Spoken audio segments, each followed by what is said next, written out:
Hello, I'm Storm Tracker 18 Weather Chief Meteorologist Matt Schaefer. Just 3/10 of an inch of snow today, but it was our first snowfall of 2021. So, of course, today's matches the January totals.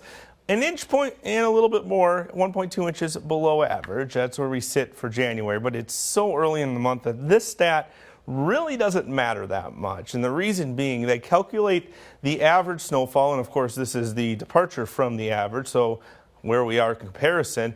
They take the month average snowfall, and they just divide it up evenly among all of the days in the month, so 31 days in January.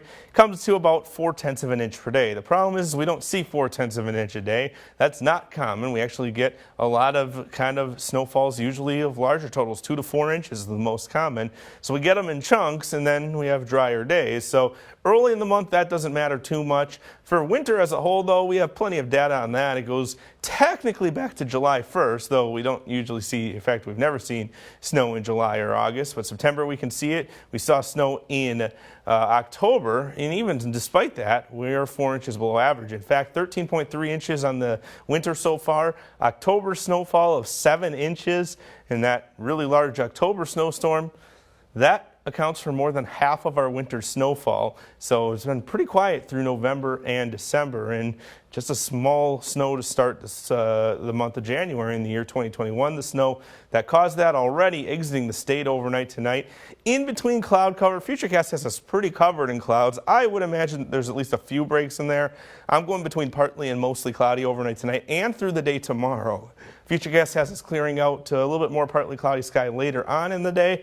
Again, in between that, but still plenty of cloud cover. In fact, more clouds than sunshine over the next week.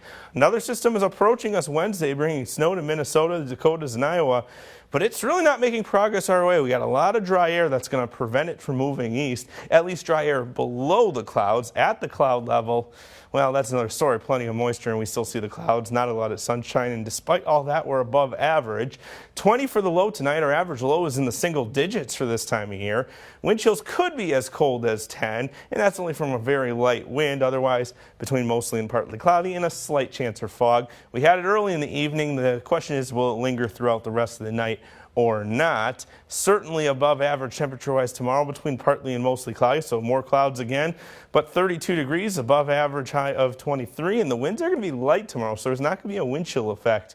We tend to get good wind chills when we're above average in January, because it usually takes wind to help us out. Not so much. So you saw in Futurecast that Wednesday system pretty much staying west. I'm going to maintain a slight chance right now. I think we're going to stay dry from that system, but it's close enough to more and a slight even a couple days out. But after that, we're dry through the rest of the work week, staying above average with highs of at least 30, as warm as the mid-30s. For the weekend, another system comes through Saturday. It looks weak. That just gives us a slight chance for light snow. Then temperatures do look to go down a little bit closer to average by the time we start next week.